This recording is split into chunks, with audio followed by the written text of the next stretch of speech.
Okay hi everyone. सो आज हमें HCV का एक क्वेश्चन डिस्कस करना है, question number 43। So it says one end of a cylindrical glass rod mu 1.5 of radius 1 centimeter is rounded in the shape of a hemisphere. The rod is immersed in water mu 4 by 3 and an object is placed in the water along the axis of the rod at a distance of 8 centimeter from the rounded edge. Locate the image of the object. Okay.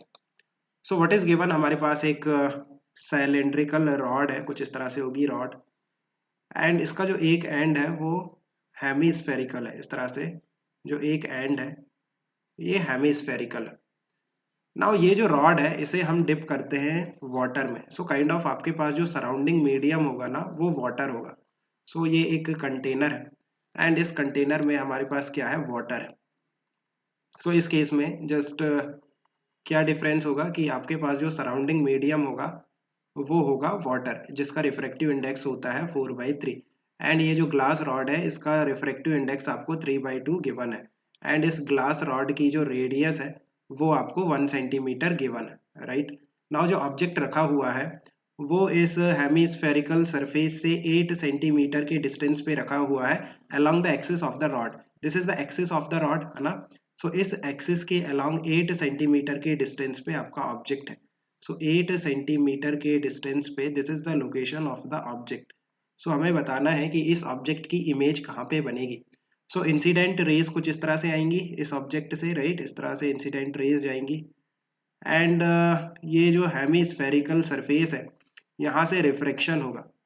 So refraction का जो formula है वो आप use करोगे, that is μ2 upon v minus μ1 upon u is equal to μ2 minus μ1 divided by r।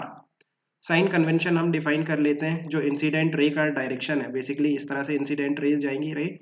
ये आपका basically जो hemispherical surface है वहाँ पे हम ओरिजिन लेंगे एंड इंसिडेंट रे का जो डायरेक्शन है ये डायरेक्शन पॉजिटिव होगा इंसिडेंट रे का डायरेक्शन, और उसका अपोजिट वाला डायरेक्शन आपका नेगेटिव डायरेक्शन होगा।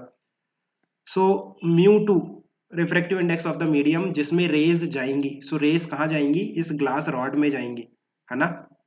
उसका रिफ्रैक्टिव इंडेक्स है 3/2 divided by v minus μ1 refractive index of the medium जिस मीडियम से रेज आ रही है। सो ये वाटर से रेज आ रही है बिकॉज आपका जो ऑब्जेक्ट रखा हुआ है वो वाटर में रखा हुआ है, right. So it will be 4/3 refractive index of the water, that is 4/3 divided by u। आप देखो जो ऑब्जेक्ट है उसका जो डिस्टेंस है वो 8 सेंटीमीटर है और नेगेटिव डायरेक्शन में, so it will be -8, that is equal to 3/2 minus 4/3 divided by r, that is the radius of curvature of the spherical surface जहाँ से रिफ्रैक्शन होगा। सो ये जो स्फेरिकल सरफेस है इसका जो रेडियस ऑफ कर्वेचर है वो तो ऊपर की तरफ होगा, बेसिकली पॉजिटिव होगा, और कितना होगा 1 centimetre, right. So it will be 1 और प्लस का 1। सो यहाँ से you just have to find out the value of v। So देखो ये माइनस माइनस ये प्लस हो जाएगा और ये 4, सो ये 2 हो जाएगा। सो बेसिकली ये 1/6, राइट। ये जो 3 है और ये जो 2 है ये मल्टीप्लाई हो जाएंगे, so 1/6 plus 3/2v that is equal to 3/2 minus 4/3, so 6 का एलसीएम ले लो, राइट। सो यहाँ पे कितना हो जाएगा 9 माइनस 8, सो बेसिकली ये हो जाएगा 1/6। सो 1/6 से 1/6 कैंसिल, इट मीन्स यहाँ से देखो क्या आ रहा है 3/2v is equal to 0, it means v is equal to infinite. So आपकी जो इमेज बनेगी वो इनफाइनाइट पे बनेगी, और यू कैन से कि जो रेज है वो इस एक्सिस के पैरेलल हो जाएंगी रिफ्रैक्शन के बाद, है ना।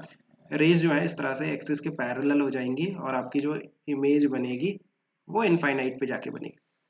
सो I think you have understood. Let me know if you still have any confusion. Keep working hard. Best of luck.